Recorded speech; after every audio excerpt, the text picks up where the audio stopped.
Woman, come, I have brought the bread and the fish. Let us prepare the meal before night falls. What was Jesus' day-to-day life like 2,000 years ago, far from the crowds and the miracles? What was it like to live entire decades in anonymity, working, walking, eating, and resting like any other Jew of Galilee? For centuries, we have imagined the Son of God almost always teaching, healing, and confronting authorities. But most of his life was spent in ordinary days. Jesus woke up early, felt the cold of Galilean mornings, and followed a routine marked by work, movement, and simple coexistence. These repetitive days shaped his gaze, his words, and the way he understood ordinary people. When we observe this daily life closely, we realize that many details of the Gospels gain a new and deeper meaning. Stay until the end, because what you are about to discover goes beyond historical curiosity and can strengthen our faith today. Before the sun fully appeared on the horizon of Galilee, Jesus was already awake. The chill of the early morning still clung to the stone walls, and the silence of the house was broken by restrained movements, light footsteps, and the low sound of the fire being rekindled. He grew up in this rhythm. The day began early, not out of abstract devotion, but out of concrete necessity. Sunlight determined the time available for work, and Jesus learned from a young age that every hour carried real weight. As the sky slowly brightened, he occupied himself with the first tasks. Simple and repetitive, learned through practice, day after day. In that ordinary dawn, life took shape around him.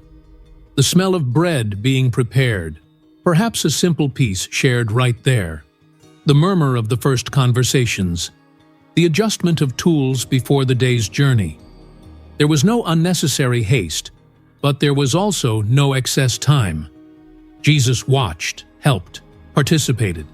Before long walks or hours of labor, the body needed sustenance, even if modest. Simple food, enough to face the day. The world awakened with him, and faith naturally blended into daily life, without artificial separations. For Jesus, the beginning of the morning defined everything that followed. An organized start brought balance. Delay generated tension for everyone. He learned to perceive people by the rhythm with which they began their day. Tired, silent, or hurried. None of this was irrelevant. Every dawn taught something about responsibility, waiting, and dependence. But this initial moment was only preparation. When the sun was already high and the morning advanced, the longest and most demanding part of the day began.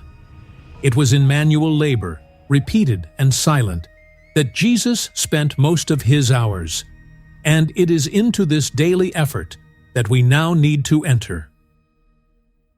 When the morning advanced and the sun already dominated the sky of Galilee, Jesus turned to the work that occupied most of his adult life.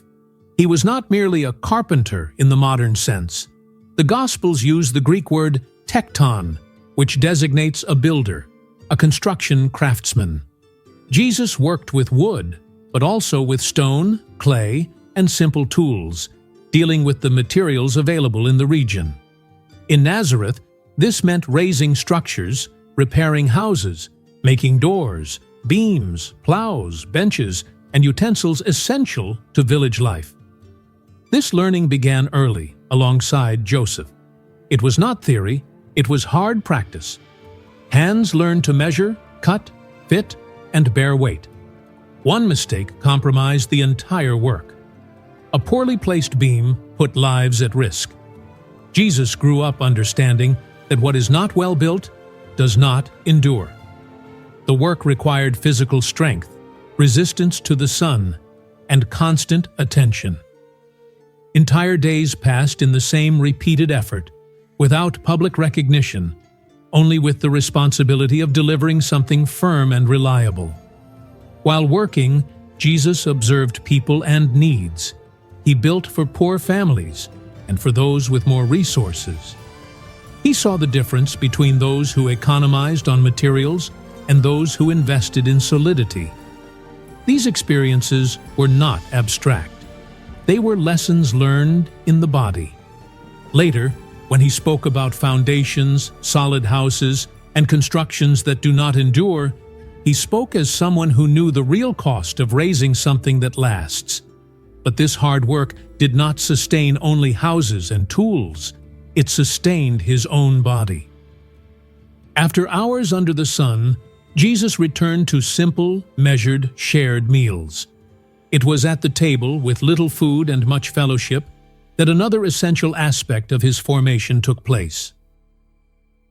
After hours of work under the Galilean sun, Jesus returned to meals that reflected the reality of his time. There was no abundance or excessive variety.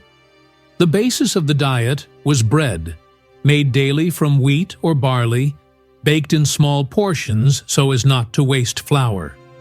It was simple, dense food, sufficient to sustain the body. Along with it came olive oil, used to add flavor, energy, and to preserve food. On better days, there were cooked vegetables, lentils, peas, or chickpeas. In regions near the lake, dried or salted fish completed the meal. Fruits such as figs and dates appeared according to the season, never as a rule. Jesus grew up within this dietary pattern. Eating was not distraction. It was measured necessity. Meals took place on the ground, around a single vessel, with everyone sharing what there was. Food was divided, not accumulated. Every piece counted. Wine, when present, was diluted with water and consumed in moderation. Nothing was excessive. Nothing was superfluous. The table taught limits, gratitude, and attention to others. Jesus learned early on that no one eats alone when living in community. These meals shaped his view of life. Hunger was not an abstract concept. Scarcity was known. There were days when food was sufficient and days when it was only what was necessary. Even so, sharing remained. The bread was broken before it was counted.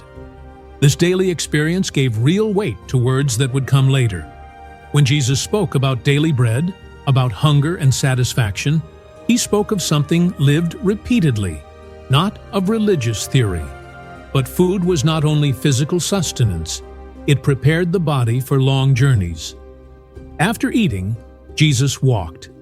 He walked a lot, and it is in these constant movements between villages and people that another decisive aspect of his daily life is revealed.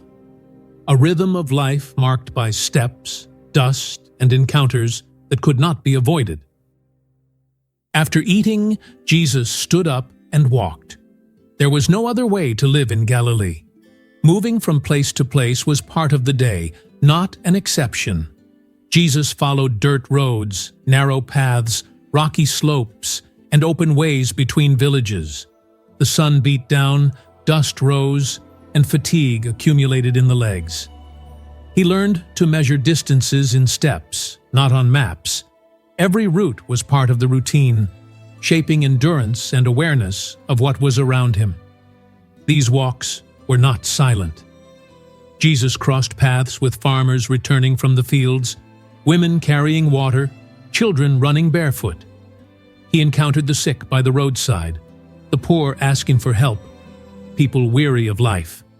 Before the miracles, he looked, listened, and went on. The incarnation was not static. Jesus lived in motion, learning human wounds along the very road.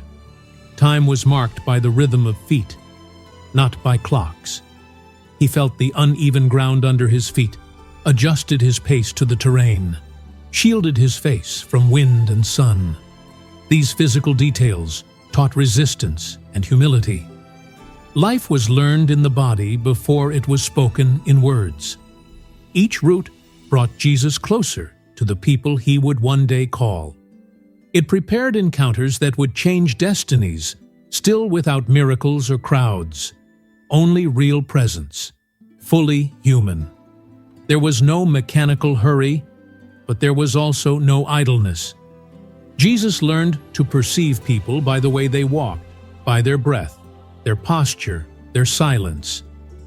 These encounters shaped his compassion before any discourse. Each step taught something about waiting, closeness, and attention. When he later called people to follow him, he knew the real weight of walking together. But these walks did not end on the road. They led Jesus to a space where the body rested and the mind was formed, where ancient words were heard and kept from an early age.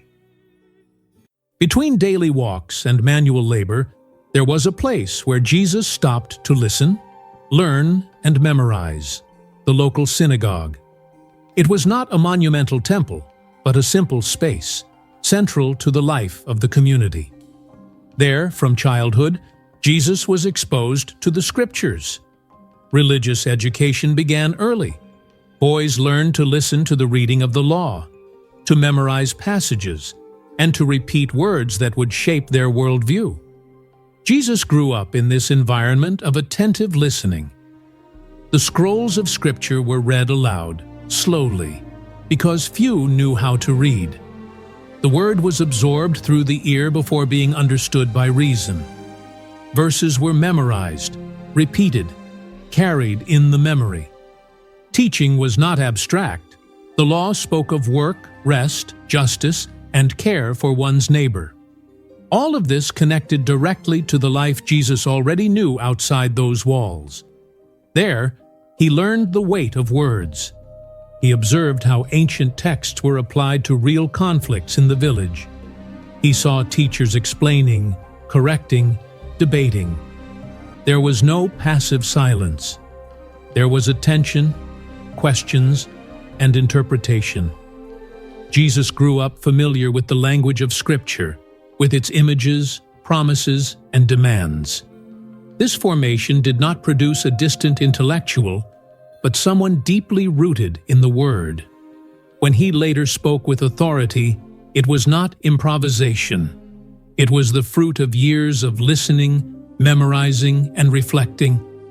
The synagogue was not a stage for spectacular revelations, but for silent formation.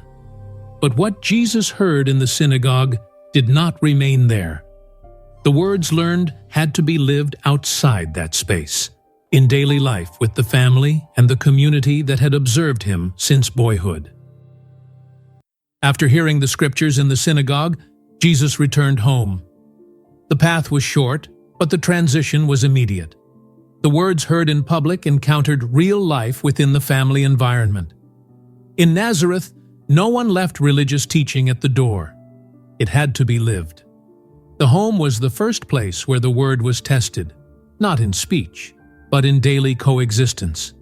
Family bonds were strong and demanding. Obedience, respect, and clear limits shaped everyday life. Jesus grew up learning the place of a son, a brother, a known member of the village. Every attitude was observed. Family honor did not depend on declarations, but on consistent behavior. Small gestures built reputation. The community knew who was trustworthy, who fulfilled what was promised, who kept their word.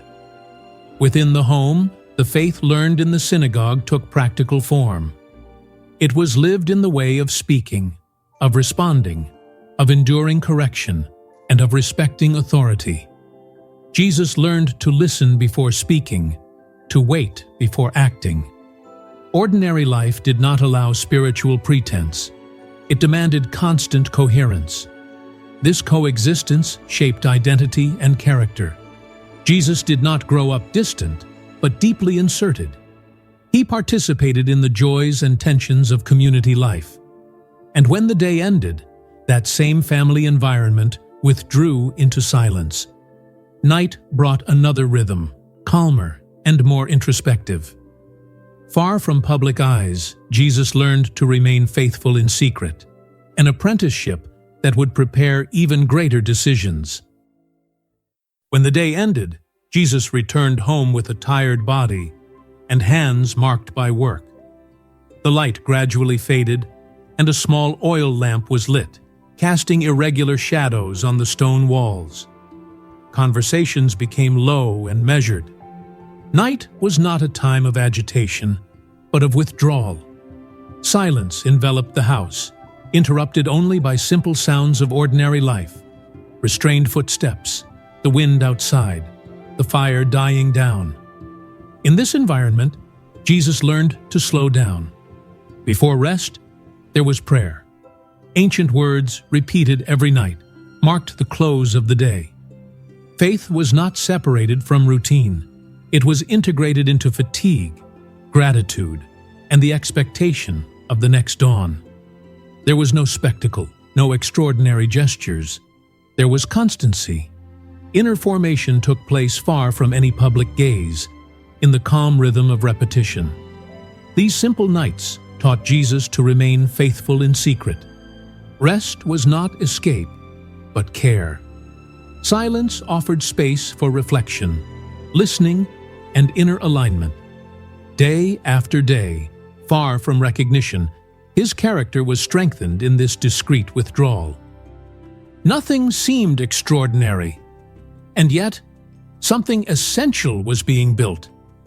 When the house finally fell completely silent, the night fulfilled its function.